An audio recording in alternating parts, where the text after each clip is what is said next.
Hey there, welcome to the Gyro Step Milwaukee Bucks podcast, proudly presented by Prize Picks, where you can use code Eurostep for a 100% match up to $100 on your first deposit. I am TyTy Windisch, one of your hosts, joined as always by my emotional co-host, Rohan Katti. We'll get into why later in the episode, but Rohan, how's it going on this Monday morning? Oh, he held up a Thanasis card and made a sad face. It's all right. It's all right. We'll get into it. But for this Monday morning, doing all right. Playoffs still rolling on, and we're still rolling on with our off-season content. So, you know what? It's not bad. Not bad. Are you one of the many Bucks fans who shifted from hoping the Knicks obliterate the Pacers to now hoping the Celtics can do it? No, I still think the Knicks can do it. I'm worried they might just be like kaput. Like I think Or they're just they're like out of another gas. injured team that Well, the yeah, Pacers. I mean the way they play even before the injuries, but with no OG, I think he's probably not going to play in the series. It sounds like. And Brunson's hurt. Brunson's been hurt. Like I just don't know if they're going to have enough players. Hartenstein, I think his imaging came up negative, but it's still not good if you have to get it. Like I don't know, man. I'm kind of worried they're just out of. That's what it looked like those two games in Indiana. It just looked like they're out of gas. Maybe they can get some gas back. A little bit of a longer wait between games 4 and 5. But anyway, we're not going to dive deep on the playoff games. We have a bunch of other stuff to talk about. First and foremost, so the conceit of this podcast, we will go through the entire Milwaukee Bucks roster and make stay or go proclamations on every player, every single player, from Giannis to Jaylin Galloway. And I've got a firm answer. I'm not going to sit on the fence on all except one. But the one makes sense. We'll get there when we get there. But before that, we have some news to talk about. We're going to talk about the NBA draft lottery, which was very funny. But we're first going to talk about news that Jon Horst reportedly denied permission to interview with the Detroit Pistons by the Milwaukee Bucks, according to Mark Stein and Jake Fisher, two real reporters. Have sourced this news now per sources. So Rohan, what do you think about the Bucks, the mean old Bucks saying, no, you can't go take a job in your hometown, Johnny? You're ours, Johnny. You're not I leaving. mean, I think it's probably for the best. If you're the Milwaukee Bucks, you have been dealing with a lot of instability over the past couple of years. And just having your potential general manager, lead basketball operations decision maker leaving after, like I mentioned, a few years of just change and so much change, it's probably not the best idea.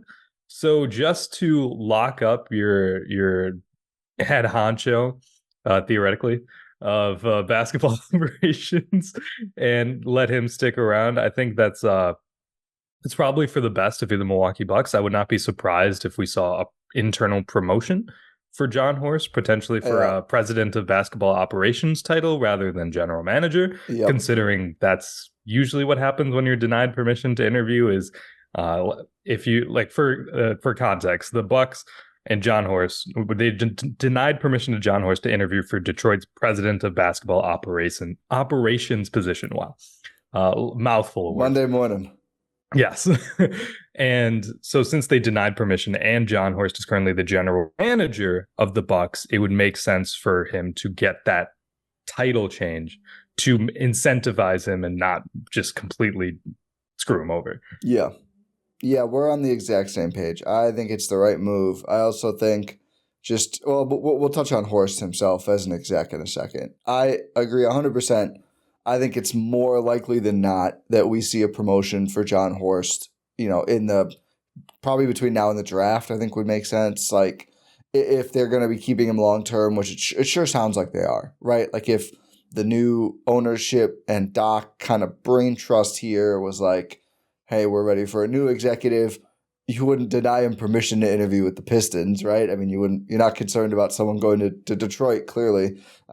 So I think it seems obvious to me that Doc was not blowing smoke when he said, I think Horst is going to be here. And when he was asked about this in his exit interview, and I think it's a good sign too. I think there's a lot of people who really dislike Jon Horst.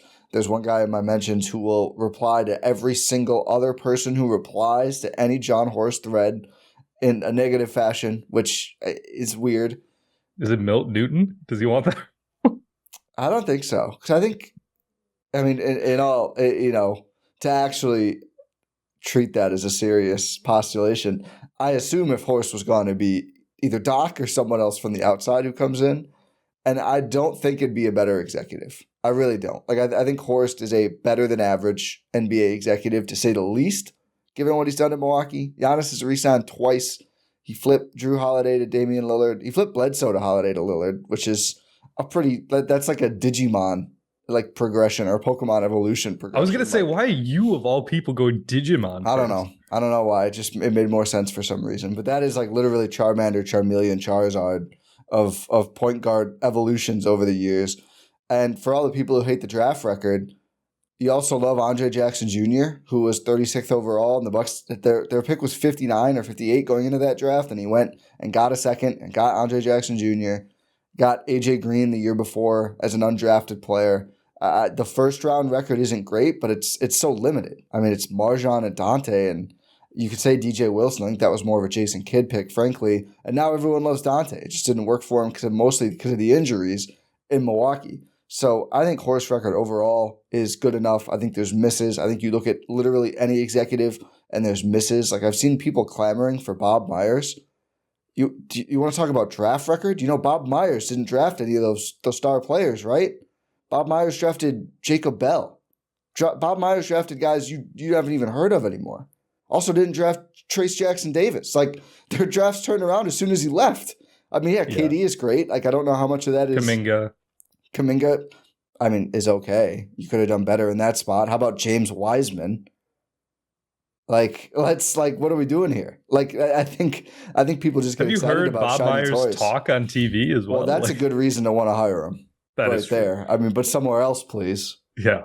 Detroit, I have a guy for you. Yes, sir. Please. Detroit waited a month and did nothing just to be denied permission to talk to Jon Horst. Well, they're having trouble besides that. They're having just trouble in general. Who was it? According to Fisher, they tried to interview Neil Olshey, and he said no.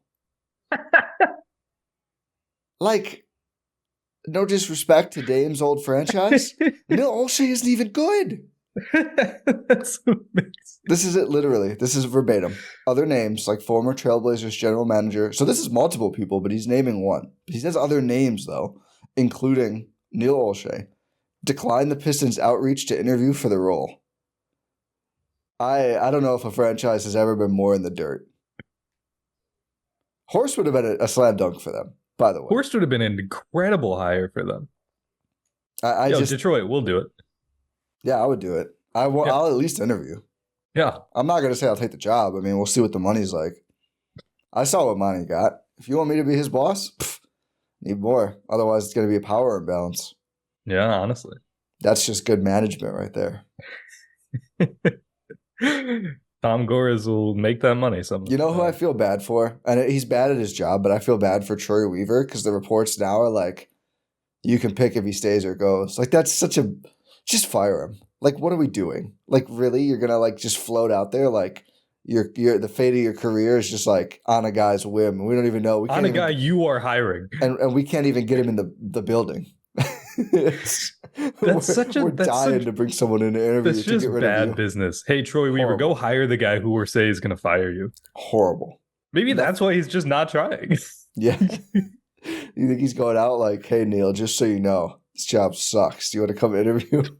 You shouldn't take this job. What if this saga ends with they just can't find someone, so it's just Troy Weaver for another year? I think we're heading towards that point. It seems like it's on the table. I mean, they're going to be bringing in just like regional scouts next. Like, hey, do you want to be the president of basketball ops for the Detroit Pistons? We have the 5th pick again. But yeah, Horst, I think I'm happy to. I hope he does get the title change. I mean, you don't want like a disgruntled employee. Not that I think like.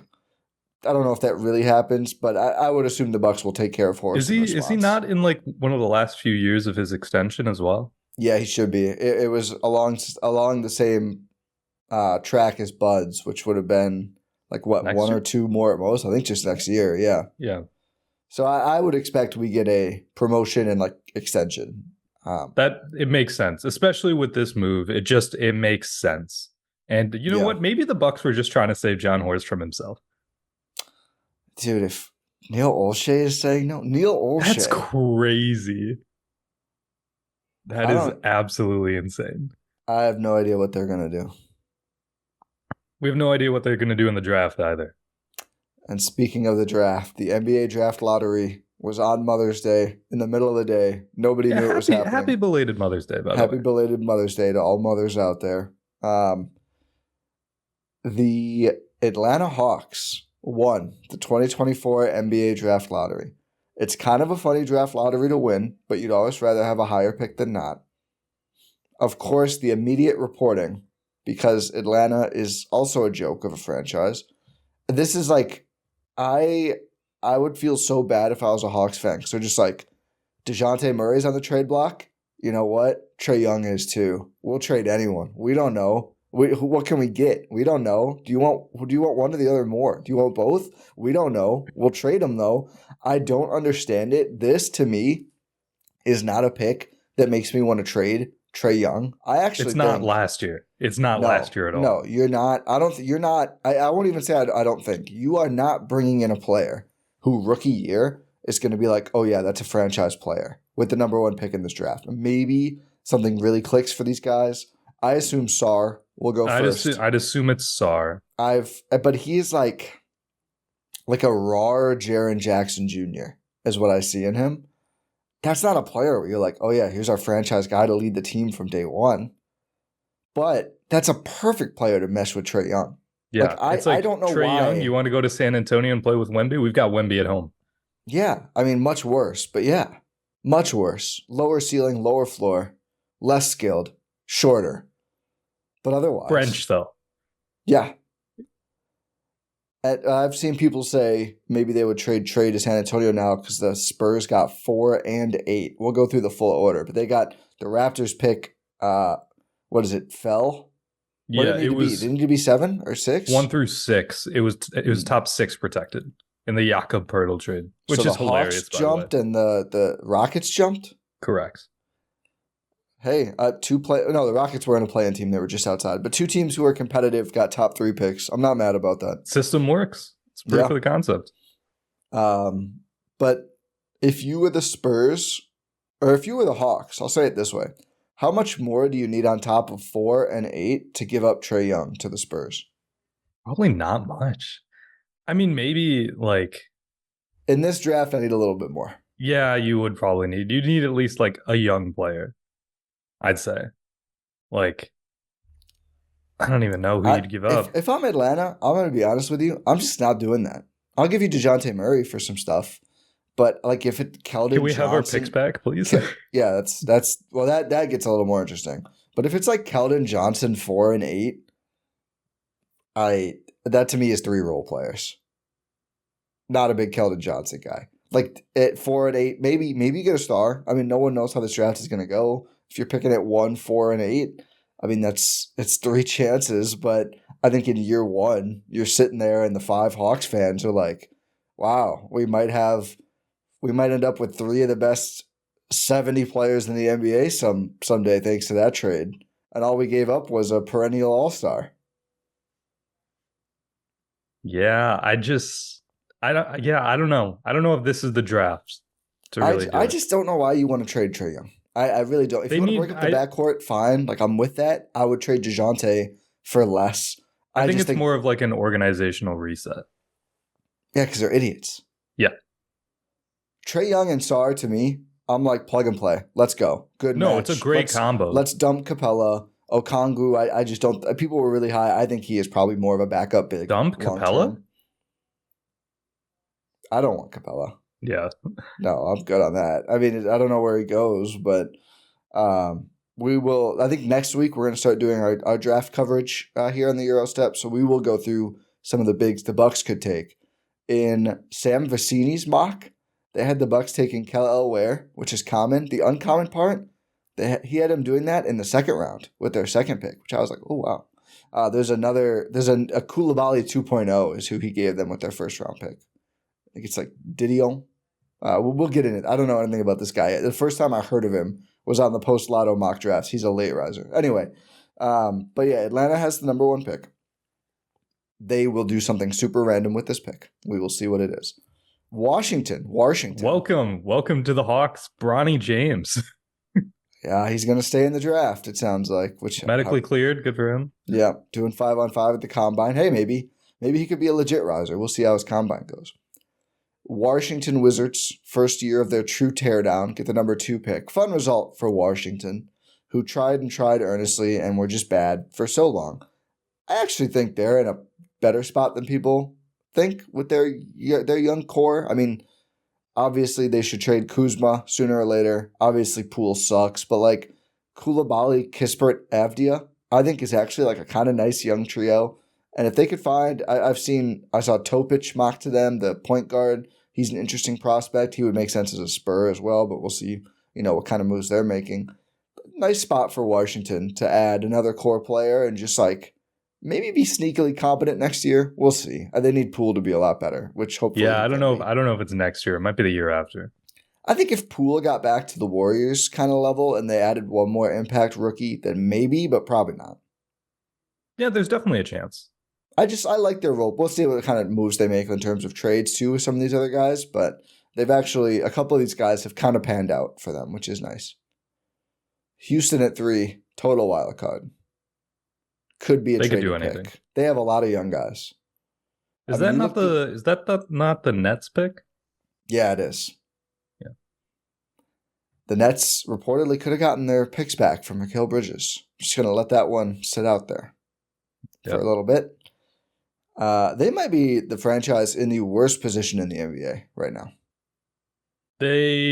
People want to say, the Pistons have Cade Cunningham. That's true. You could theoretically get a lot of assets for Mikal, though. Not as much as you could last year. That is true. I think you missed the boat a little bit on capitalizing after that playoff run, and we'll see. We'll see what I don't think they have a single pick in this draft. Their veterans did not play well, by and large. Claxton's a free agent. All right, Mikal. All right, Cam Thomas, you got us. Houston picks 3rd with the Nets pick. Their other pick goes to OKC at 12. I believe that is the Şengün pick. I could be wrong. It could be from Chris Paul still. It might have been Chris Paul. Some trade. Yeah. But anyway, they end up fine at 3. They're a real threat to trade that because, again, they want to win. We know Ime's there to win. They have vets. They have Cam Whitmore, who barely got to play. They have Tari Eason, who didn't get to play much. A lot of young. Obviously, Jalen Green is there. They have a Thompson twin. No one ever talks about their Thompson twin. I feel like Amen Thompson. They have Amen Thompson. So we'll see what they do. Spurs first up at 4, and again, maybe they trade this for Trae Young. Topic is such a Spurs pick. Topic would make so much sense there. So I think that's probably his floor if they keep that pick. As we mentioned, the Pistons fall to 5, or maybe we mentioned it before. They are cursed. 2 years in a row. 2 years in a row picking number 5 after being the worst team in the NBA.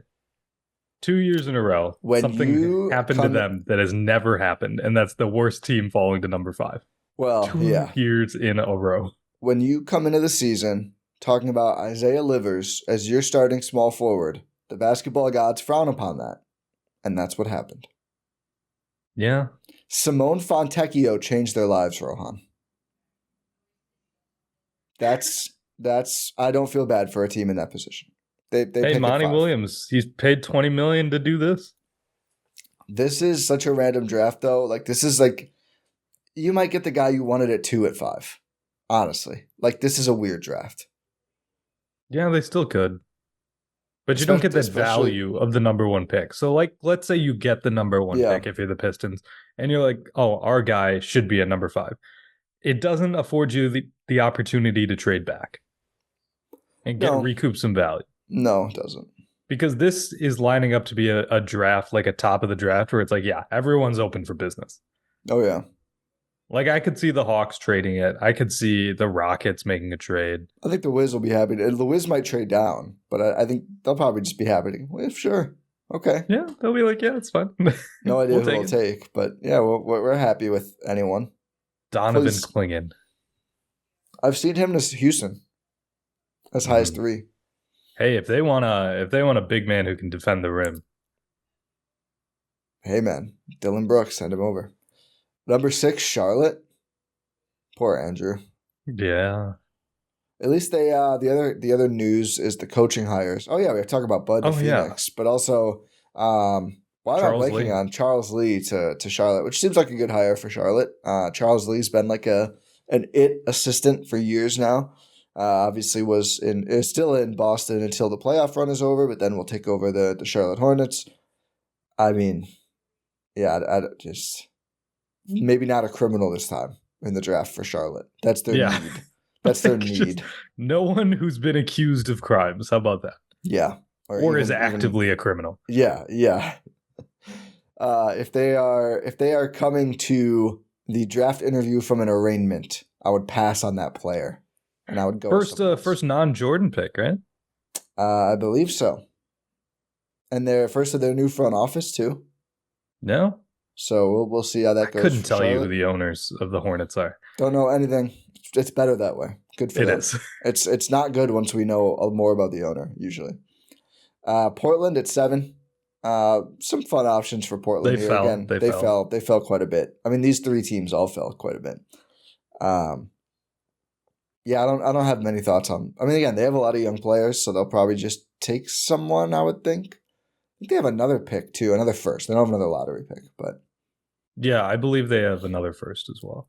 I feel like they're kind of more in just like, don't they have 2 lotto picks? No. Oh. No, they do. I'm sorry. NBA.com has it weird. They have 14 as well. They have the Warriors that's what pick. I thought. Yeah. So they have 7 and 14. So I wonder if they could trade up. If you're Washington, 7 and 14 and probably something else for 2. Maybe. But like, why do you need it if you're Portland? Because you already have. But why do you need 2? Why can't you go up to like 4 or something? I suppose you could, but if you're San Antonio, do I want 7 and 8 and 14, like on an already very young roster? I'm more thinking 2 because the Wizards are like so fresh in the rebuild that they might be like, yeah, well, let's just take some swings. It really the determinant's probably like who doesn't feel great about who could be there at their spot. We'll see with Portland. They could do a lot of things, but they already have Sharp. Obviously, Simons is older, but Scoot, like they have a lot of young players in there. They could use a big man. I would not be surprised. Ayton's not a big man for you? They could use a big man with the potential to be a good, impactful to winning NBA player. It's a good distinction. I forgot about Ayton.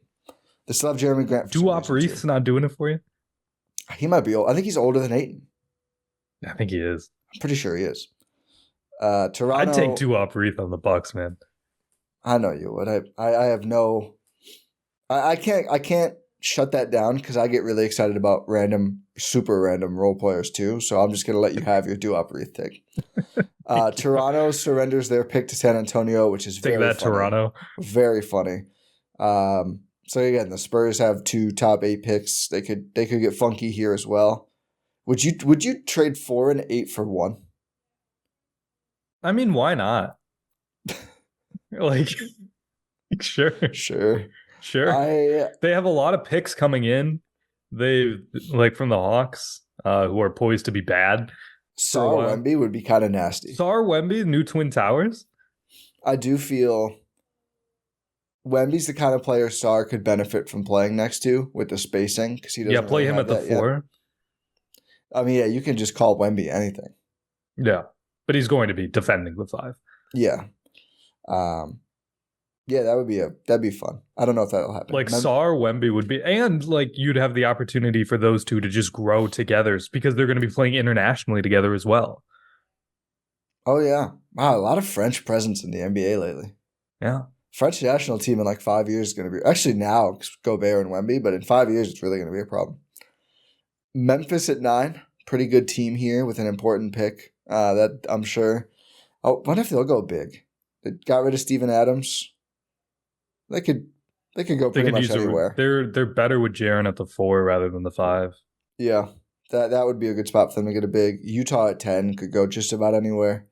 I mean, they're pretty nice team. They could maybe trade some vets. We know Ainge loves having the draft picks, so I would assume they will pick here, and then maybe, if you pick a combo guard, trade Jordan Clarkson. If you pick I don't know who else they could get rid of. My guy, Chris Jones. That's going to be bigger than who they pick at 10. I mean, that's if somebody wants to give them like 4 picks. Yeah. If you're the Spurs, do you do that? That's pretty interesting. 4 and 8 for Markkanen? I don't know if I would. I'm so torn between like, I don't love this draft. Nobody does. Sam Vecini in his mock said he has no prospects listed in either of his top 2 tiers. So like the way he grades it, like he doesn't do it draft by draft. He does it like on the actual merit of the prospect. So Sarr, I think is his top prospect, is like a grade 3 according to him.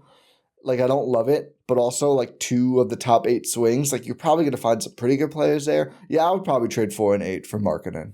I don't know if the Jazz would, but I would. Yeah, I don't know if Utah would do that. Though Danny loves his draft picks. Like, would you? Atlanta doesn't have picks to trade. Would you trade like 4, 8, and 10 for 1 and something? 4, 8, and 10 for 1 and Trae Young? I don't know why.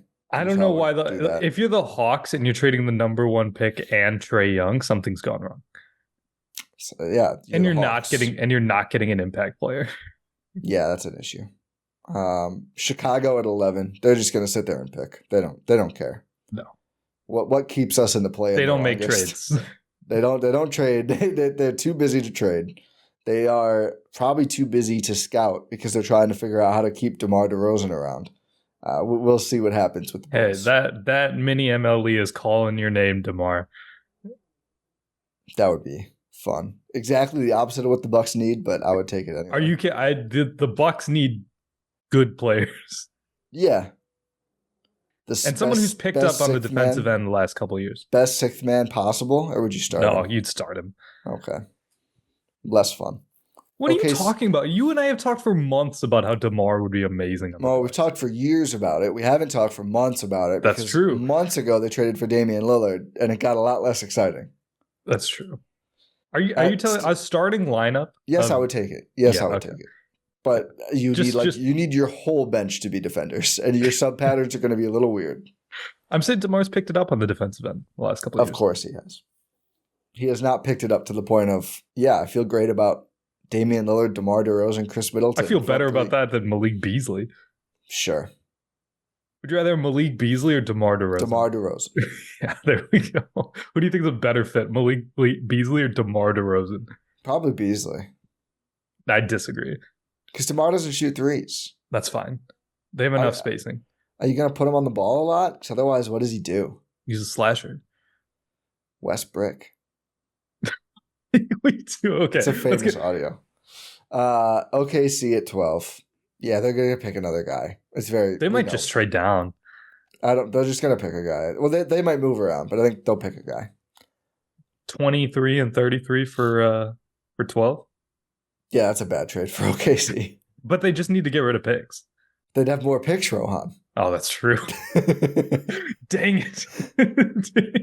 How about 12 and a couple future firsts for 23? We can take some money off your books, OKC. I assume they'll just pick. They're going to have to start getting rid of young guys or some guys eventually because their roster is like full. So Kenrich Williams probably need to get some vets. I don't know if they feel that way. I think they should feel that way, considering they're now down 2-1. I agree with you. Brook Lopez, welcome to OKC. I think that is possible, but unlikely. Yeah. Sacramento at 13, they're in a weird spot. Yeah, they really are.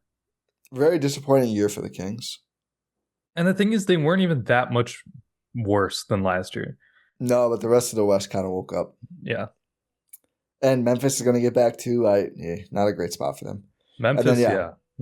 They're hopefully just not completely injury riddled and set the record for most players played for a team. If Memphis takes a guard, Marcus Smart could be an attainable player. I thought you were going to say Ja Morant, and I was like, oh. No. The Hornets have been calling, though, I heard. Really? No. Oh, I get it. Yeah. You're on IG Live right now during this phone call. Tell him we'll send another couple picks. No, new front office. Wherever not for Charles Lee. Was it Kupchak? It was Kupchak. Still making. Oh my god, that's crazy. The funny thing is, the book on Kupchak was that he wouldn't break the rules. He was the one GM who wouldn't tamper. That's why they could never sign anyone. until they gave Luol Deng and Timofey Mozgov. Like, those guys waited. Wait. What? How much? Yeah, we'll wait. Excuse me? Welcome to the Lakers. Get ready to learn LA, buddy. And get ready to learn Chinese from there. Yeah. And then finally, Portland also has 14, as we mentioned. Golden State, no first-round pick this year. They will be busy. Gary Payton II trade, I believe. Oh, that's a pretty good result for that trade for Portland. Yeah. That's the NBA draft lottery. Biggest takeaways, Detroit. I read Milwaukee on my other monitor. Detroit falling out of the top 4, which is just hilarious. Yeah, going in, Detroit had the worst record. Washington was 2, so they sat. And then Charlotte was 3. So those 2 teams. Charlotte down to 6 is pretty tough. Yeah. I mean, they fell less than Detroit, but their odds were like 0.7 different, and they don't even get a top 5 pick. Tough. I like the new lotto. I'm still a fan. I know. I think it's proof of this. It's not giving people credit for being really bad, and I like that. Yeah, and it's like you can no longer. You know who it really would have been good for is like the pre-Giannis Herb Cole Bucks. Yeah. When they were just like, we want to be 8th or 9th every year. Like, you're not, I think that's kind of taken away the purgatory to a certain, I mean, you can still get unlucky and end up there, but like you could get like a really nice pick from, I mean, just missing the playoffs. I mean, the Hawks were a play-in team. The Hawks were a play-in team and now have the number 1 pick, and that's proof of concept. Yeah. Okay. Should we do stay or go? Should he stay or should he go? Milwaukee Bucks edition. Number 1, lock in, stay. Our friends at Prize Picks, America's number 1 fantasy sports app with many, many members. How many members? It's not on here anymore. 5 million members. Number 1 fantasy sports app in the country. Testing our skills on Prize Picks this playoff basketball season is the most simple way to get in on the action. The Bucks are eliminated, but your team can still be in play because you can pick your team on Prize Picks. All you do is select 2 or more players, pick more or less on their projected stats, and submit your lineups. And this playoffs, the stars mean more on Prize Picks. Keep an eye out for starred players on the board, and you could receive a 10% payout boost if they are in your winning lineup this week on Prize Picks with the playoff basketball slate in full swing. I will be taking more than on Anthony Edwards because he is dominating. I will be taking more than on Nikola Jokic because he is also dominating. I will not be touching many other series because they've been pretty random. Maybe more than Kyrie points, who's been pretty That's consistent. been pretty consistent, yeah. I am not touching Karl Anthony Towns, who the game-to-game variance is just wild. We are not touching Karl Anthony Towns. You see that video of Gobert trying to help up Towns and they're both he just fell. down. I saw it live. Yeah. I was like, what just happened? I thought he had seriously hurt himself. It doesn't seem like he did, thankfully. Also, I think Caitlin Clark's first game, there's like a 0.5 points available projection in there. You know, I am not a WNBA analyst. I'm getting more into that league. Feel pretty good about that more than, folks. Just saying. That might be one to include on your Prize Picks this week. For more, to get on the action, download the Prize Picks app today and use code Eurostep for a first deposit match up to $100. That is promo code Eurostep on the Prize Picks app for a first deposit match up to $100. Prize Picks available in more than 30 states, including Wisconsin, the best one of them. Pick more, pick less. It's that easy with Prize Picks. Prize Picks is staying. Giannis is staying. I wrote reasons for all of the players. What you write for Giannis? Yeah, I just wrote Giannis. Yeah, I felt like that covered it. I mean, we don't even need to discuss this. He is the franchise. He is a superstar. He is the greatest Milwaukee Buck in franchise history. He's still locked in. He will be here as long as he wants to be. Lord willing, it's a long, long, long time. Yep. Horst staying, I think, is good news for that. Horst Horst has played the Giannis hits. Horst has brought in guys that Giannis likes, including a guy we'll get to later on this very list, over and over and over again. So Danilo no drama Gallinari, there. welcome back. I have a good answer. I have a fun one for Gallo when we get there. Okay. So Giannis, lock. Yeah. Dame, lock. Yeah. I think he proved himself in the playoffs. I'm still getting tagged in my hell no, I wouldn't redo the Dame trade, which of course he had made me recant with his great playoff play, which was always what I hoped would happen. Showed he's still Dame. Also showed like a real gamer. And he's always been trying to put that I'm not happy in Milwaukee stuff away. But I think there's no, I mean, saying it over and over is nice too. But going out there and like risking his health to play for the team, when knowing Giannis probably isn't back this round at all, the way he did late in that first round series, I was like, yeah, you can't question this guy anymore. Dame is a lock. It's a year that he talked extensively about being very tenuous for him. It just didn't get the full off season, was not right. Going through a lot personally. Still shows up. Still balls out on one leg for this team that he just got acquainted with. For the series like 33 points per game. I mean, he still is in the top 10 of true shooting percentage in the playoffs. Wow. And yeah, just gutted it out for his new team. He and Giannis working out this summer extensively, it sounds like. That pick and roll is about to be nasty. Giannis shooting shotguns for some reason. Yeah, I don't know what's also going just on where. Like, are you just doing this in River Hills in your backyard? Like, he probably has a big enough lot. I'm telling you those. Yeah, he definitely has a big enough. I've seen the lot. It's big enough. Yeah, so I'm sure Giannis has the proper backstop in place to safely shoot a shot. I don't know why either, but I mean, you know what? From his place, no one could even hear it. That's how big it is. Yeah. Khris Middleton, I think an obvious stay. I've seen national and the Khris haters within the Bucks spear, but also national people would be like, "Oh, his trade value is so much higher." Yeah, it's because he's good. Why would you want to? Yeah, let's his get trade rid of him. value's never been higher. Yeah, because he was balling out in the playoffs. You want to keep a guy like that. Yeah, it's a perfect time to get rid of him if you're stupid. Like, yeah, let's get some draft picks. I'm sure Giannis and Dame are going to be super excited about moving on from the guy who just carried you throughout the playoffs with neither of them fully healthy. Dame just left that situation.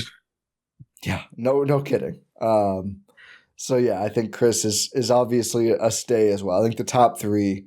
This we talked about. This is the big three that you build around. I don't think there should be no. I think there will be no drama here in the real world. There are people who say you should trade, I think, one or two of these three players. We are not two of those people. I think that is the clear core to build around. I was trying to do there's no big three, it's just big me joke, but I couldn't really figure it out. That was Khris in games like 4. Yeah, but the thing is there wasn't even a big three then. Well, it still existed. Yeah, no, that would have worked, yeah. It was also TJ McConnell for the Pacers this whole playoffs.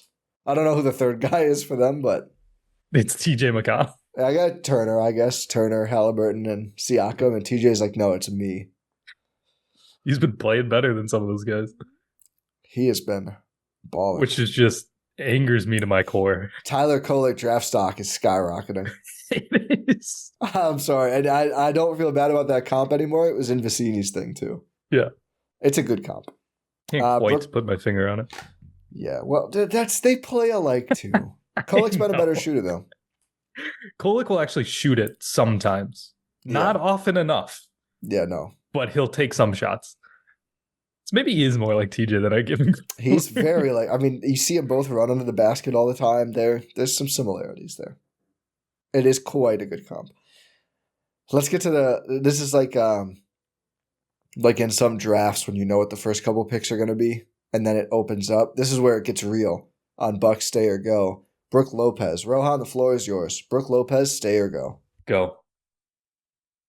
I think you can get good value. This is assuming you can get good value on a trade, because we talked about this last week. If you want a full deep dive on the Brook Lopez convo, it's our last episode. To make sure you check that out for our full thoughts. But one aspect of that conversation is just he has the most trade value in terms of his contract.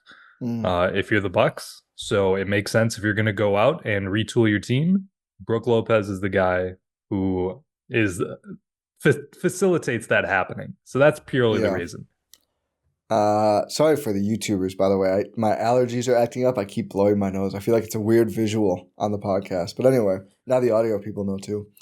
I put stay. So we are still on opposite sides of the Brook Lopez thing. Just think he's still good at his role. He's a big core piece of what they've had in the culture and everything else. I think they've talked about wanting stability. I did include would only trade if a great offer is there. If you can get Dillon Brooks, maybe Marcus Smart. The injuries concern me a little bit there. I would move him. Bucks Twitter's new favorite is Herb Jones, which I don't really think is going to happen. Herb Jones and Larry Nance, I'd do that in a heartbeat. I don't think you're getting two good players for him. I don't know what else the Bucks would have to give up. 23 and 33? Yeah, I would do that. I mean, Herb Jones is Brook 23-33 for Herb Jones and Larry Nance. I don't even care about Nance. Herb Jones. I care about perfect. Nance. I know you do. I care about Nance so much. He's just like a guy who exists. No, he's perfect next to Giannis. You don't get it. I don't. You can prove it to me if they make this trade. Look at how well he plays next to Zion. How? That exists for 4 games a year. No, give him some credit. Wait, I don't even know who you're dissing. Both. Zion played like 60-something games. In the regular season and then.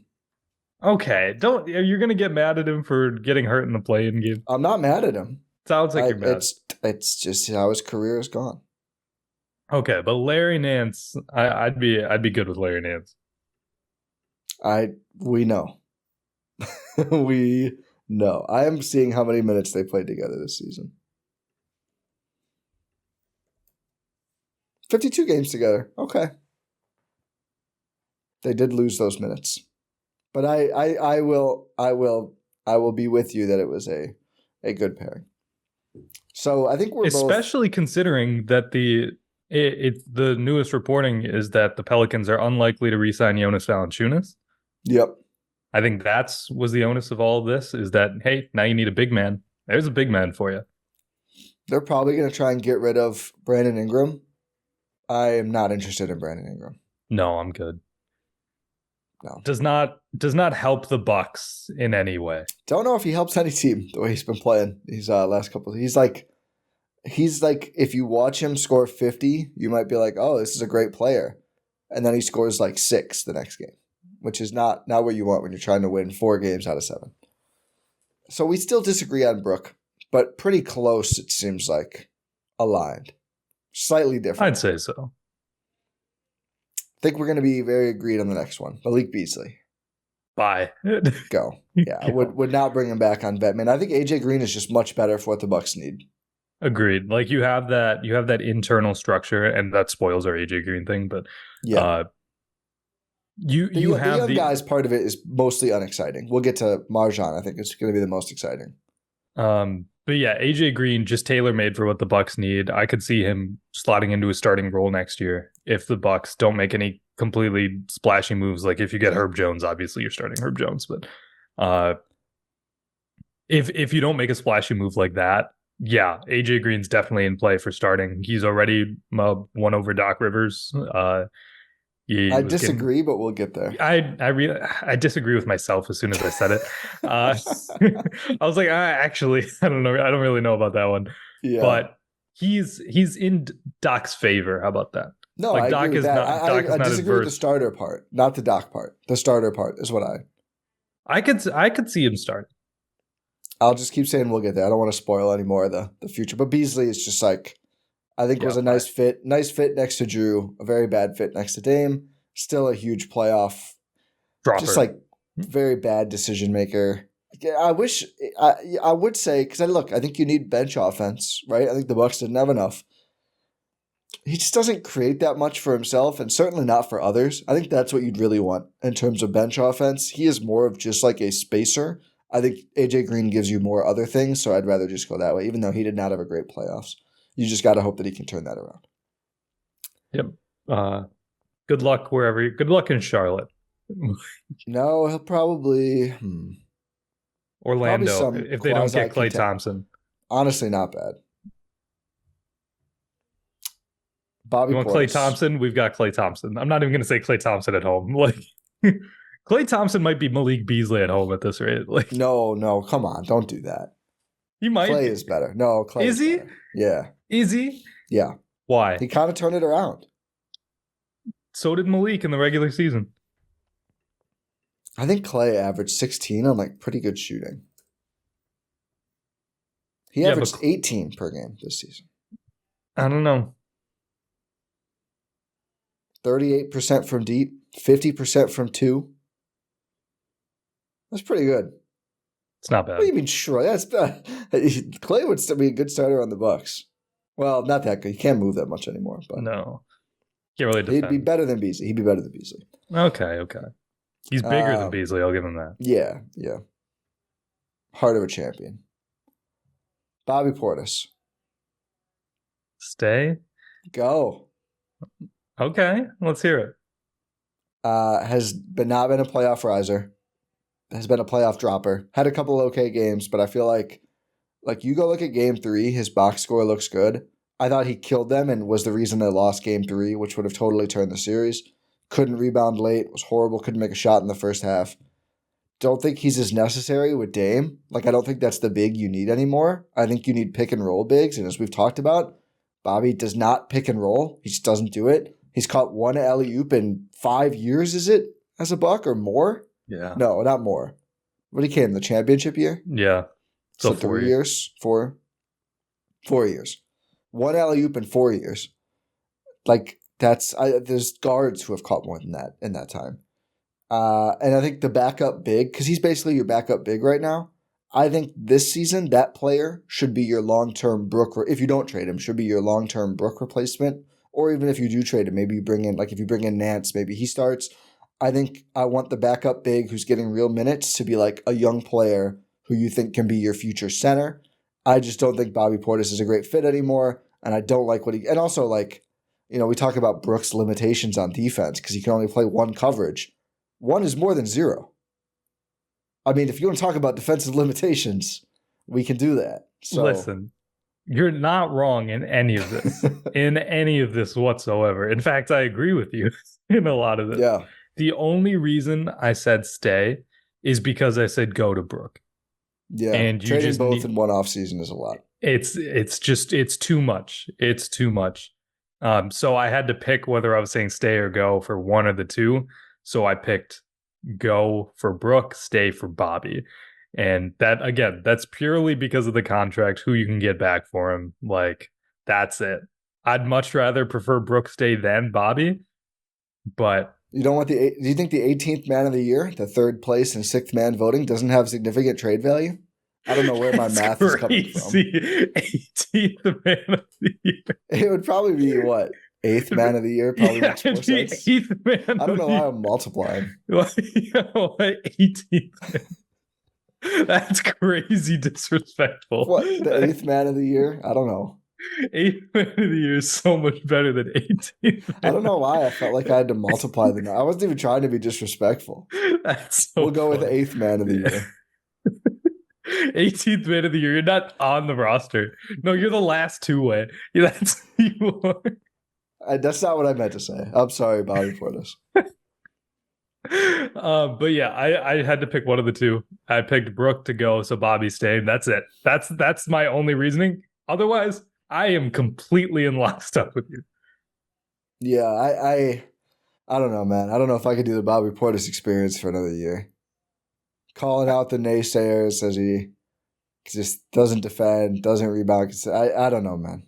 It was a tough playoffs with me and Bobby Buckets. I was rooting for him in game 6, but it was a tough playoffs. It was. Had a nice game 5 though, which has kind of been the book, right? Like even regular season. Like he will have a random 30-point game and then a very frustrating week. But just to show I'm not just biased against certain players or for certain players. Pat Connaughton, go. Go. Like one of my firmest goes, and it hurts me to say, but he's just not effective enough anymore. I think the Bucks need an athlete in that spot. And Pat's athletic. But he was the athlete in that spot, but then they got younger. Yeah, and he did not, which is how life works. Congratulations, by the way, to Pat C on having the baby. Yeah, with Looks his very, very adorable. fiance Ryan, I believe is her name. I think so, yes. Yeah. Congrats to them. Yes. But unfortunately, congrats on your new baby. Have fun doing that in another city. I feel so bad. I mean, there's a lot of great places to raise kids in this country. You can expand the portfolio of the real estate business. You could go to a different country. Oh, come on. No, I'm just saying. I'm not going that far. No, I'm not saying for basketball reasons. Canada? Oh. No, I'm just saying in general. Could take a little break.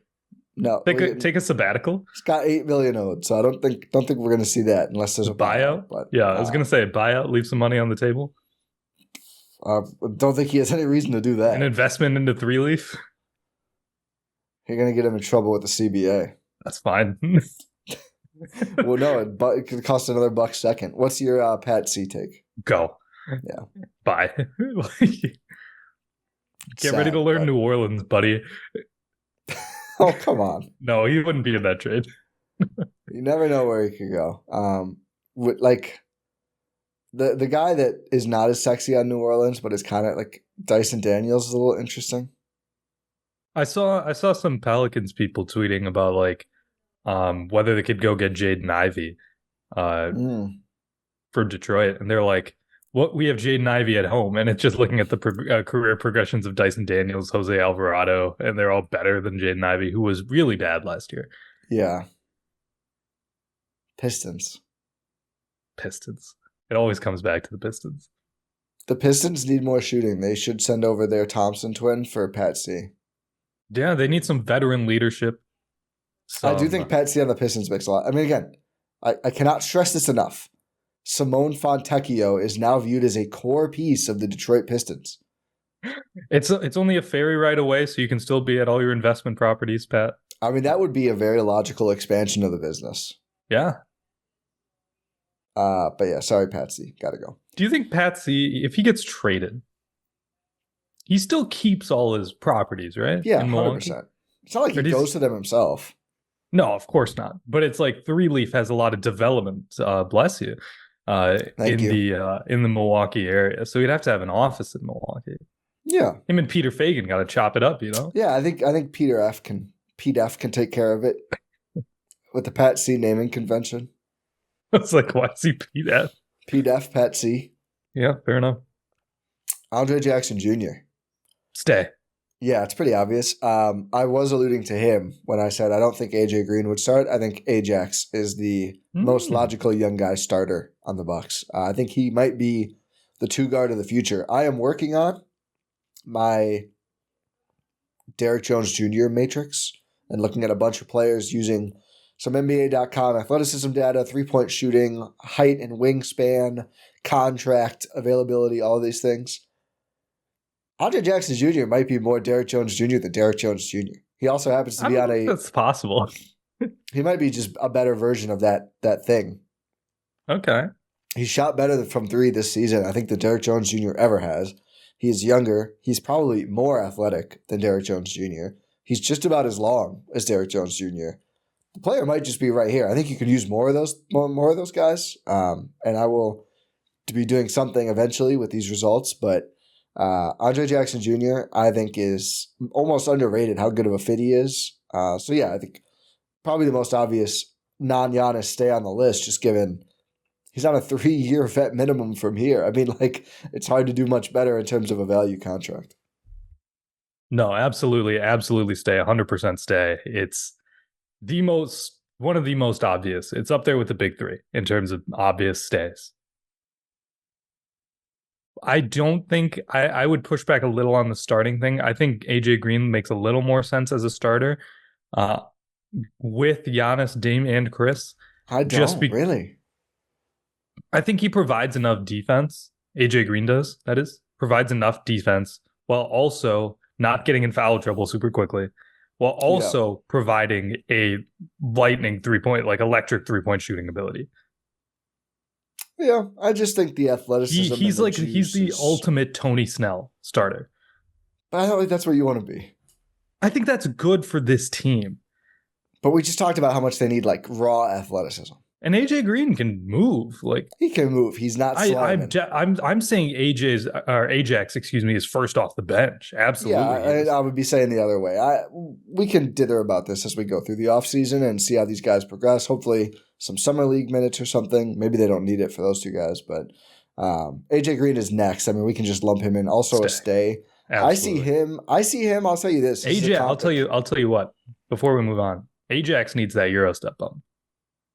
Yeah, we got to get Ajax on the pod. I almost interviewed him. I was so close. Hopefully soon. I kind of think AJ Green could be the new era Pat Connaughton. That's the role I see for him. I'm not mad at that. They're different players, but I just think he could be like that. The bench guy you always feel good about putting in, who could do a lot of different things. Like he's been a good perimeter defender. Obviously, the shooting has been like a very good pull-up shooter. Has been a very good passer. Again, I'm not mad if he's starting. I see it. I think Ajax could be a better fit there. We'll see how he can progress this summer on just like taking open dunks as well as fouling. But AJ Green has been a huge find as an undrafted player. Absolutely. And again, another reason why you're like, yeah, Jon Horst, you can stay. We're happy to have you. Not you can stay. We're happy to have you stay. Yeah, seriously. Because now, if you're the Bucks, you have more opportunities to do that. Like we've been talking about, they have 2 top 33 picks. You have, theoretically, you're going to have a lot of open roster spots, given a lot of these vet mins we're going to keep saying no to. But, you can't really make like really, really big trades anymore. So you're going to have some spots open. I think they're under the second apron, so they have a little bit of flexibility. I'm just saying I'm not even talking about that. I'm talking about like big swing for the fences trades. You can't really do that anymore. Yeah, this is not a star hunting summer. I've seen like the Bam out of bio stuff. Like that's not happening. For the first time in like 4 years, it's not a star hunting summer. Yeah. Probably since they got Drew. Yeah. Maybe that next summer was probably pretty chill. I mean, won the title. Post-title, yeah. Yeah. What after that, I think he got a little bit more aggressive. But yeah, it's you're gonna have more opportunities to find like undrafted guys, late round pick guys. Like, do your magic, John. Maybe that's John's magic. He just doesn't. I love how I'm just calling him John. We're good friends, Jon Horst. John H. John H. Would it be Joe H then? No, I don't like with that naming convention. No. What if he started going by Joe? Hey, I'm Joe Horst now. I would lose my confidence in him. I'm Jay. How about that? I mean, I guess I can't be against this because that's what I did for my whole last name. So, your whole last name? No, my whole last name. Oh, I thought you said your whole last name. No, it was not. I was like, what the heck is Windisch? It was actually Windisch Meister. Yeah, I just imagine like Jon Horst wearing like a not a backwards cap, a sideways cap, and just says, "Yeah, my name's Jay now." Like the how do you do, fellow kids meme? Yes, exactly. Yeah. I didn't know that was from 30 Rock. When I started watching 30 Rock, I was like, "Oh my god, it's this." Did you hear Steve Buscemi got attacked on the street? Yo, who's doing that? By the way, what did Steve Buscemi ever do to you guys? He's never done anything to anyone. He was a first responder to 9/11, dude. Like, was he actually? Yeah. Oh, that's crazy. Steve Buscemi is like one of the few good guys. I mean, hopefully nothing horrible comes out. It seems like it happens. Hopefully Kendrick Lamar doesn't make a song about him or something someday, but seems like one of the true good guys of famous people, which is pretty rare. Yeah. So why? Yeah. I hope whoever did that gets caught. Like, honestly, I'm never going to people just stop being trash. I'm never going to root for people getting arrested, but I hope that person does. Yeah, that person can. But anyway, AJ Green, to get back there, easy stay. I think him and AJ Andre Jackson Jr. are two of the easiest ones. Yeah, for sure. Again, Giannis, Chris Dame, obviously pretty easy too. But outside of them, let's do MarJon before we get to some of the other vets. MarJon stay. I put stay, and it was go for me until I heard the doctor Rivers speak and kind of vouch for him and kind of unprompted put him up there as like he might be our most skilled young guy. Like we just didn't get him in practice. He had the injuries that held him out, and it seems like from Doc also was like I had never seen AJ Green play, and I played him because of what the assistant said. So it kind of seems like he just carried over the young guy playing from Griffin and Prunty, right? It's like, okay, these guys also are made playing. Me think Doc. Like, what were you doing as a consultant, Doc? If you've never I mean, seen well, the way he put it, he was barely consulting. So maybe he's just backing up his own, his own backstory, his own lore there. But I was ready to just be like, maybe open up some spots for other young players or something else. Like if he's just not going to play, if he's in the doghouse, which we had surmised could be the case, seems like he's not. Seems like it was just unfortunate for MarJon. So obviously a huge summer for him. I would hope that he is trying to be at every possible workout that he's invited to with Doc, with Giannis, with Dame. Like, just continue to be a sponge, which we know he has been. He's showed us some great things, but he's been inconsistent. But I think has the tools to be a useful player. So I'm with you. I'm stay. I was go. But I also, maybe the Dante stuff is like influencing me. I don't want to let go of a promising first-round pick without having to. I don't think the Bucks have to at all. They absolutely do not have to. That's why I'm stay as well. You don't have to get rid of him. And let's say he does have a good bounce back season. He does like grow into a role. Then you still have his rights. You can he's still going to be a restricted free agent. You still have every ability to keep him going forward. He's not a guy where you're going to have to be like, oh man, we have to go out and sign this promising young rookie. We have no avenue to do that. You do if they're in-house. And if you need more chances at that. Like, this is a guy who did not really have a ton of professional or collegiate basketball experience, played for the G League Ignite team, which is disbanding. Yeah, it's over now. Way to go, Ron Holland. Yeah. It's not Ron Holland. It's way to go, NIL, honestly. Yeah. Honestly, good for them. Yeah. I mean, it served its purpose. It was kind of a joke in terms of how they actually played, especially this season. That didn't help. They were bad. Not a great class. Although Holland will probably be a what's his name? Buzelis. Yeah, Buzelis. He's gonna Tyler be top. Smith. There's some decent players in the class, but they didn't. It's just hard to ask them to play against. The G League gets better every year, and that team had gotten worse year over year, and it didn't go well. No. Actually, wouldn't even have to play MarJon until 2026. Exactly. So he's got, and the other thing about just quickly on the contract part of it, it's not like you took him like 3 overall, so he's like a big cap hit this year. $2.7 million this coming season, and then it goes up, but only to 4.7 the year after that. So you're talking about less than 2% of the cap, and then 3% of the cap the next year, and then he's a restricted free agent, so you can keep him if you want. Yeah, I'm just, even if I kind of feel bad, I'm like, is he going to have an opportunity to play or not? Let him fight for it either way, and if it doesn't work out, maybe by like the trade deadline or next year, maybe then you do go. If you have more young guys come in, if he just doesn't have a role or a lane, then you can. But I'm not going to get rid of him before you could just get this whole team together, any new young guys, and just see where everyone nets out. He's a cheap, promising guy. Like, there's no reason to get rid of him. Yeah. Unless you just were in like a roster spot crunch, and even that. The Bucks are not, as we will get to. The Bucks are not. Let's actually, before we get to the vets, I think we can just do Chris Livingston too, because we're just doing the young core. I think obvious stay. I mean, it's like he's on again, he's got 3 years at vet min left. I think he's still a pretty high upside player, kind of really a player they need at that like physical 4 position they've always needed. So if he can grow into that, that's a huge win for the Bucks. He's like, also, what he reminds me of? The Utah game. Utah game. I put that in it's my only all caps on here. Also, the Utah game. Do you know what he reminds me of? This is gonna make some people upset. Reminds me like of a young PJ Washington. I see PJ Tucker more, but I like that too. Like, just like a guy who can go out there, be physical, be a big rebounder. Yeah. Go out there and do that sort of stuff. Plus, he can shoot. Yeah. He shot well in the G League this season. He's comfortable with his shot. He feels good taking them. He's obviously not as like big as PJ yet, but that's because he's young. He's pretty, for his age, he has filled out his frame pretty nicely. That's a big guy. Yeah. He's going to get stronger, but yeah, I'm actually like probably too high on Livingston long term, but I see a real NBA player there. So yeah, absolutely. I see a real Buck. Yeah. Perfect fit for, I mean, again, like if your front court turns around and, maybe there's no Bobby Portis and you're looking for more athletic defensive players, that's a pretty good one to have. Yeah. Get younger. This is a team that desperately needs to get younger. You got to keep your young guys. 100%. To do that. Yeah, that helps. Not getting older is a good way to get younger. Yeah. Who's next? Pat Bev. Bye. Yeah, I'm go as well. Especially like that's some news. He got suspended 4 games.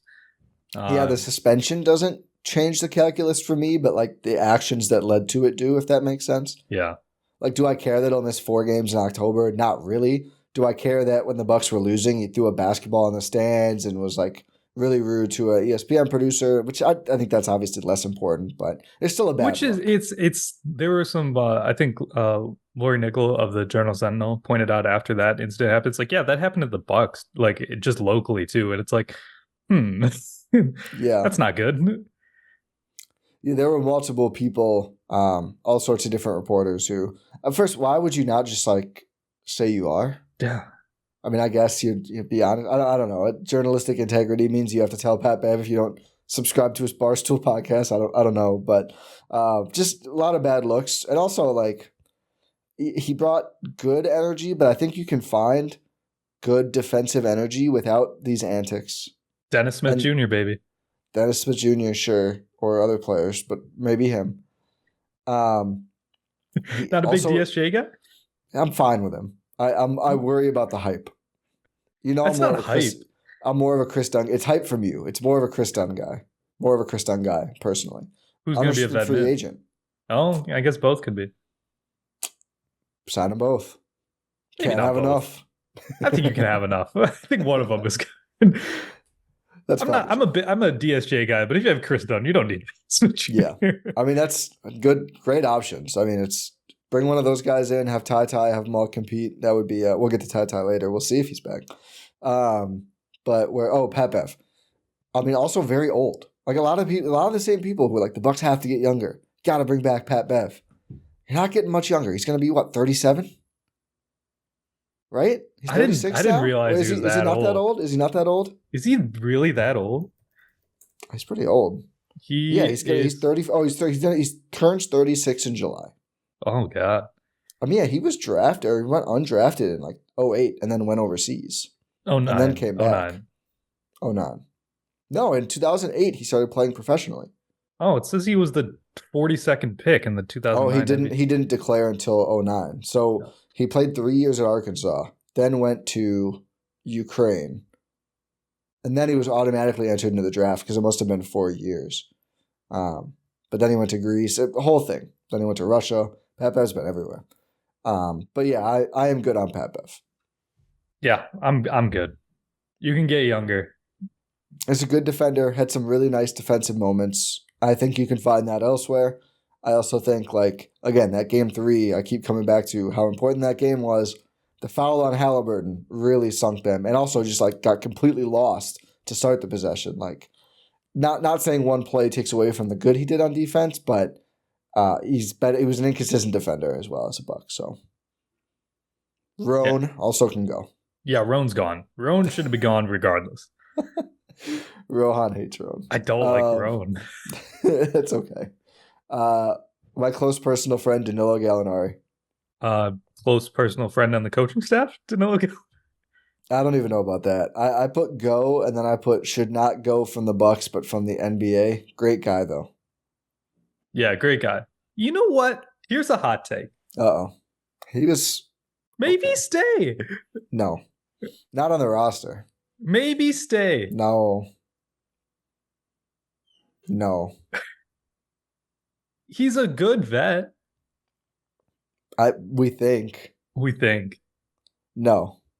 Yeah. You're not. We don't need you to be the for the sake of arguing at the minute 8 point in the pod when we're talking about Danilo Gallinari. I know you're doing your best for the show here.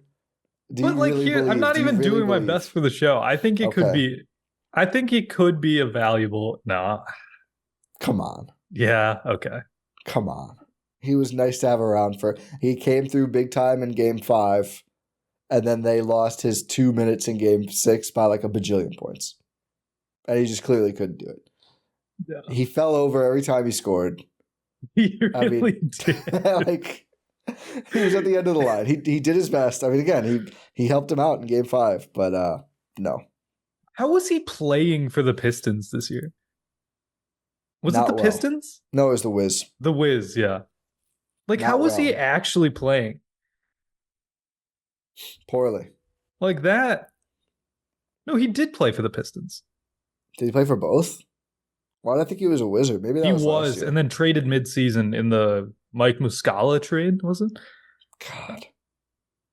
And then he was bought out by Detroit. He averaged 7 points a game, 8.7 points per game in 6 games for the Pistons this year. Probably 7 points and 7 falls per game. 8.7 points, 1.5 fouls. That's it.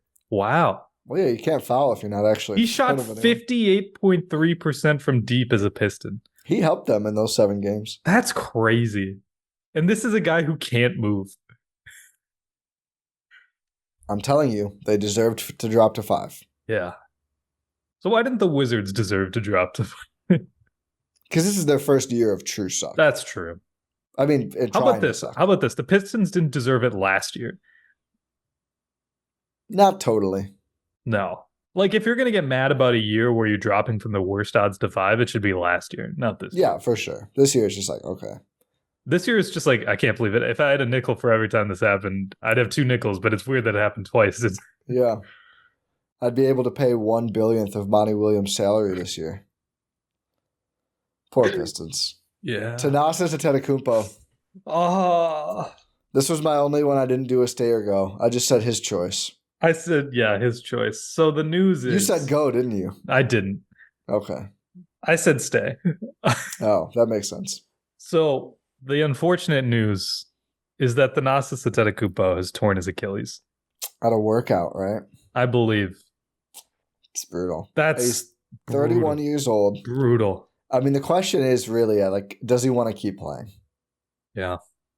It was not a question we were asking. I mean, we kind of always, like, every offseason is kind of like, does he want to do something else? Obviously, he's an important part of the team for what he does for Giannis and everyone else. And the rest of the team loves him. Dame loves him. Everyone loves him. But obviously, he is not getting to, if he has this dream still, pursue his dream of, like, being a nightly professional basketball player in games. That is not me trying to slander. But, like, obviously, he could go to Greece and play, I think, right? Or before this at least. So there was always that question of, like, does he want to go do something else?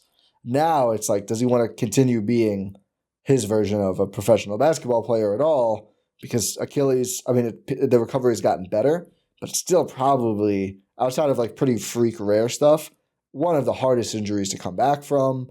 Big toll on athleticism for, like, a full year. And this is a player who's still athletic, very athletic, but obviously is, it's going to be multiple years from 30 soon. So we'll just have to see kind of, maybe this is the moment that makes him actually coach Thanasis. We'll see.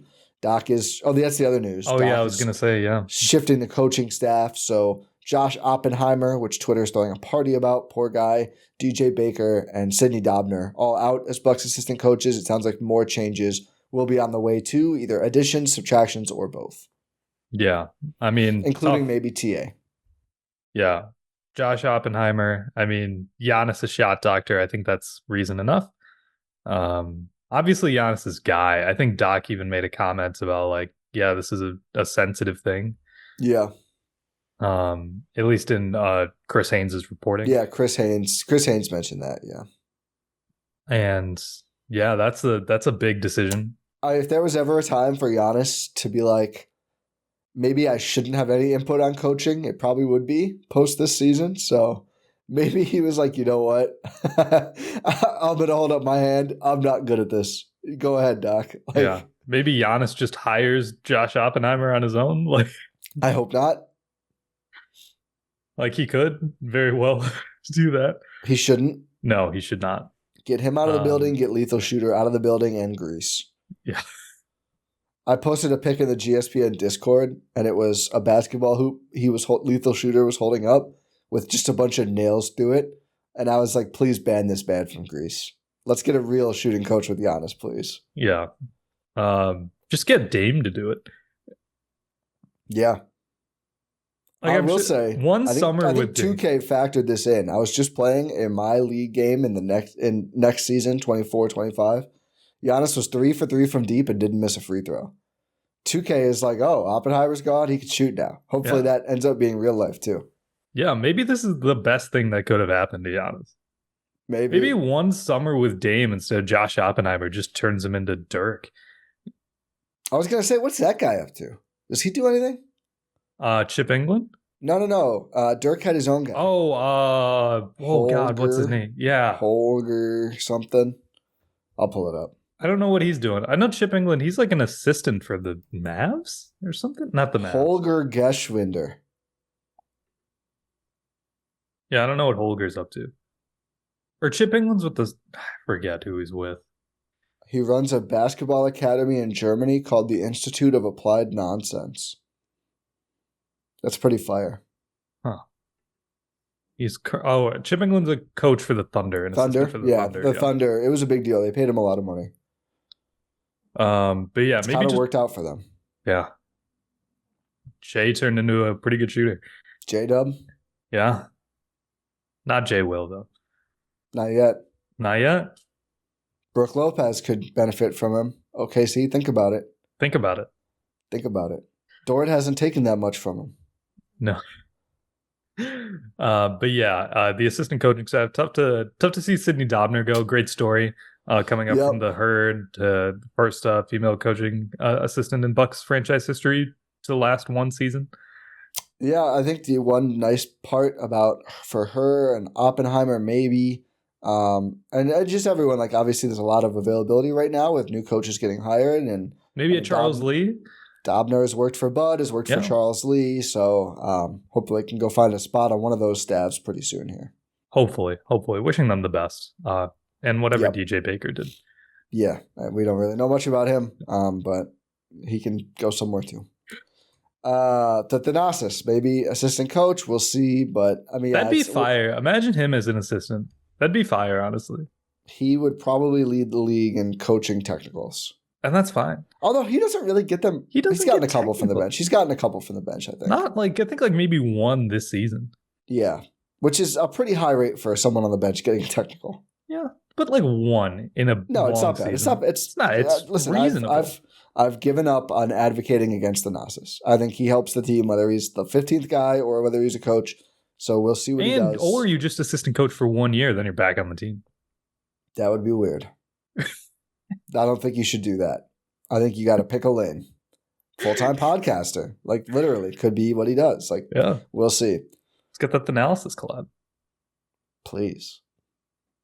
Okay, so that's all the main guys. Let's go through the two-ways. And then... No, we didn't do Boss Man. Oh, my God, you're right. I just didn't put him on here. Go. I didn't even put him on here.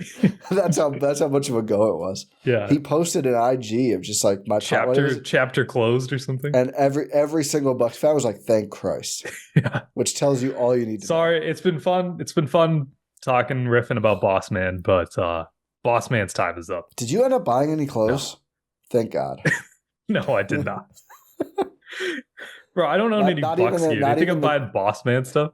You talked about it. Like I mean, those clearance socks. Those clearance socks were a good deal. They were a good deal. I almost did. I'm not going to lie. They get you on the shipping, though. They might. I thought it was free shipping. Oh, maybe logistics man 99. Yeah. Maybe that's what he should pursue full time because basketball isn't working for him. I did know his purpose here. Get ready to learn Phoenix again, buddy. Oh, no, he hates Bud. Yeah, Bud doesn't like him. That's not good. Who else could he? Detroit. Oh, he'd average like 50 a game on the Pistons. I love that we're doing the Guangdong translation on numbers to the Pistons now. We really are. It's no longer good luck in China. It's good luck in Detroit. Good luck in Detroit, buddy. Somebody needs to make sure they pick fifth again. I think Boss Man could legitimately average 16 points a game for the Pistons. For sure he could. Absolutely. He would score 24 half the games, and he would score 4 the other half or third or however that numbers work out. But he could do it. Yeah, okay. It's hard if you can't make layups, but I think he could find a way. He could find a way for sure. Okay, now it's time for the two ways. Yeah. Let's start off with our guy TyTy. I did stay. Yeah. That one's pretty easy. He's talked with you about how he wants to compete for the backup point guard spot. I could see him getting converted, honestly. Yeah. from a two-way to a standard contract, a la AJ Green the last year. Yep. Lock him up for cheap. I mean, that AJ Green contract looks incredible now. Just a You got to 3 give year. him out a year early. You do. You really do. Because what's the worst thing that happens? You cut a vetman. Oh, well. Well, I think AJ Green's wasn't even fully guaranteed. So It's not. It's not. It's going to be now. He's not getting cut at this point. But yeah, I would for sure. I would try to give TyTy the AJ Green. And whether it ends up as your second or third point guard, low risk, like very minimal guaranteed money after the next season. And if he hits anywhere close to AJ Green, then this is how you survive as a team with like 3-star players on huge contracts. So I'm with you. Yeah, convert TyTy. See, at the very least, you're bringing him back in a two-way. Yeah, if you can. I mean, it's always weird on like when those expire, and usually teams, like if he had a roster spot interest somewhere, will let a guy go, a la Mamu. But I would like to see TyTy brought back. For Ryan Rollins, so I was coming in here ready to say go. I actually put stay as two-way. I put go. I don't know what he does. He's a pretty good guard defender. He's had some okay moments. He needs to refine his game all around. But a former, I think, first-round pick. Ended up shooting 39% from three as a Herd player on pretty high volume. I'd keep him on a two-way, not on a roster. Yeah. But if you have the second year, I would keep him around. But it wasn't a great stint for him, but I thought he played okay. Jaylin Galloway, I put go just because I assume there's going to be more undrafted players or maybe like a late second-round pick if the Bucks move around that you might want to bring in. I wouldn't mind if he stayed on a two-way either. Like I think I would prefer TyTy to give the AJ Green special. I would keep one of Galloway or Rollins on two-way. Galloway just didn't get to play much. That's why I'd rather give raw offensive player though. Good defender, good frame, good tools. Played well in Australia, but I don't know, pretty raw. I think I'd rather give it to Galloway just because, like, I think I'm in agreement with you. I'd give it to one of the two. Yeah, and then open up 2 spots that you can just take more flyers. Yeah, and that's why I'm more interested on a Jaylin Galloway flyer than a Ryan Rollins flyer, just because there could be something there. Like, you don't know what's there with Galloway. You sort of know what's there with Rollins, which plays into what you're saying. Like, you could refine his game, turn him into a player, right, with Ryan Rollins. With Jaylin Galloway, could be anything. Could even be a Ryan Rollins. Like, I think Galloway probably has more upside. He's bigger and like more athletic. More athletic. Yeah. I think Rollins is closer to potentially being like a budget D'Anthony Melton at some point, which is what I see as his kind of his outcome, his best outcome. Galloway is like, I think could be. I don't even know what name I'd put on him, but I think he's probably farther from it right now. But he just didn't get to play much. No, he's not that big. He's like 6'6". Well, you bring up Marquise Chris a lot. I do. Marquise Chris, stay or go? Stay. Stay. I can keep him on the Herd. He had a good season. I thought you said stair, like STAIR. I was like, what are you talking about? Marquise Chris, build him some stairs.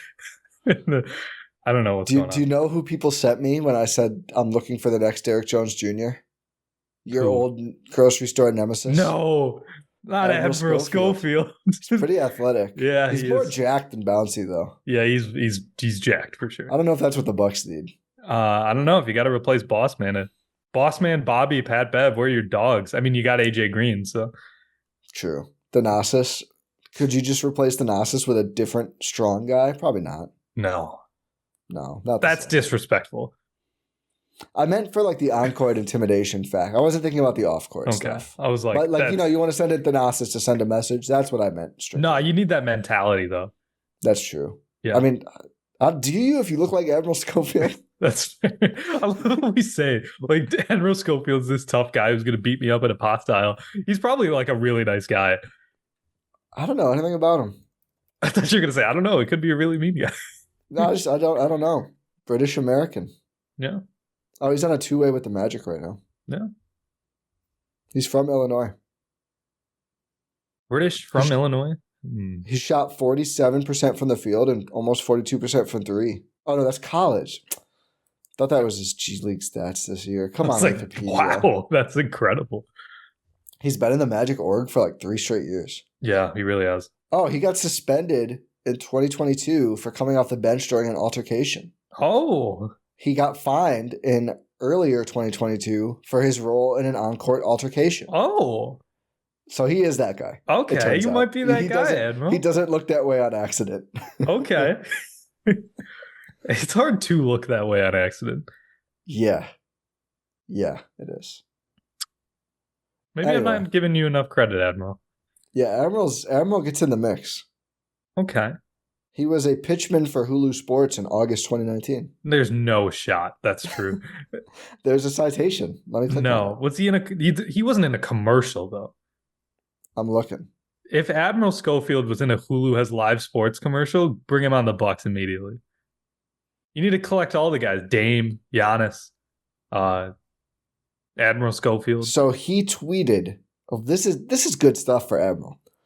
July 10, 2019, he tweeted, Hulu has live sports, Hulu has live sports, Hulu has live sports, LOL, 2 eye emojis, and then at Hulu. He replied, I thought I'd try and make some money, but I guess it don't work that way. But then Hulu did reply, said, let's talk Admiral. And then he did a video. He tweeted a video with Hulu. Finally getting that Hulu bag. Check out all this gear. Hashtag Hulu has live sports. Hashtag dreams do come true. Hashtag ad. Hashtag it worked. Hashtag get that money. Hashtag Hulu sellouts. Which I don't know if you love the Hulu. I don't know if Hulu loved the Hulu sellouts. I think that was a thing. Like part of their campaign. But yeah, but it's hilarious. That's website, amazing. They said he joined the likes of Giannis, Dame, and Joel on the Hulu team, and then he did a Twitter deal. So it's not really the same, but good for Admiral. Amazing. You know what? Bring him on the Bucks, man. I'm more interested in him now. I'm way more interested in him now. Are you kidding me? This man just tweeted a bag into existence. I try to do that with watch companies all the time. You've tried that a lot. Yeah, but you should keep trying, clearly. Yeah, it might work one day. It worked for Admiral.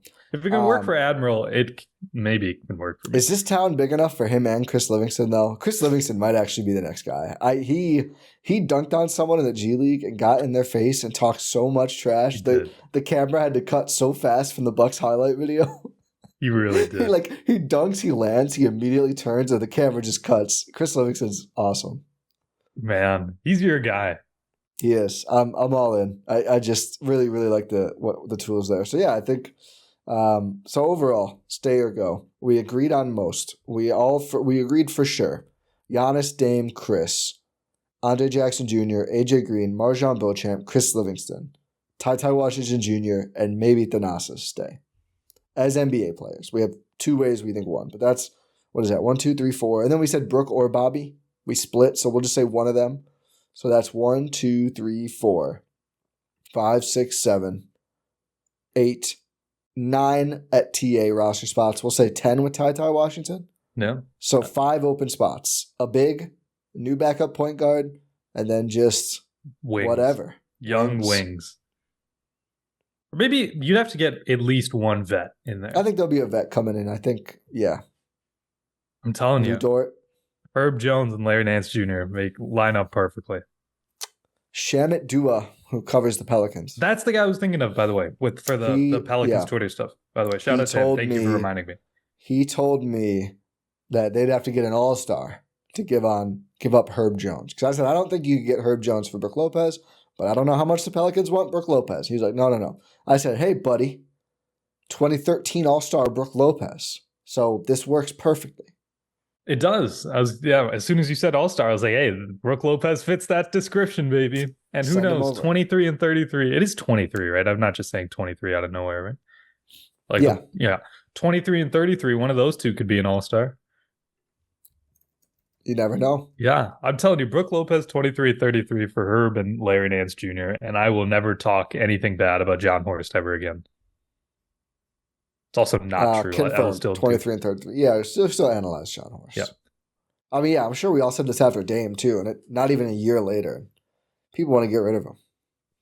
Well, they said he didn't have the juice to get Kelly Oubre. He pulled off a Dame trade like 2 weeks later. They said they doubted you, Jon Horst. They said you were washed, John.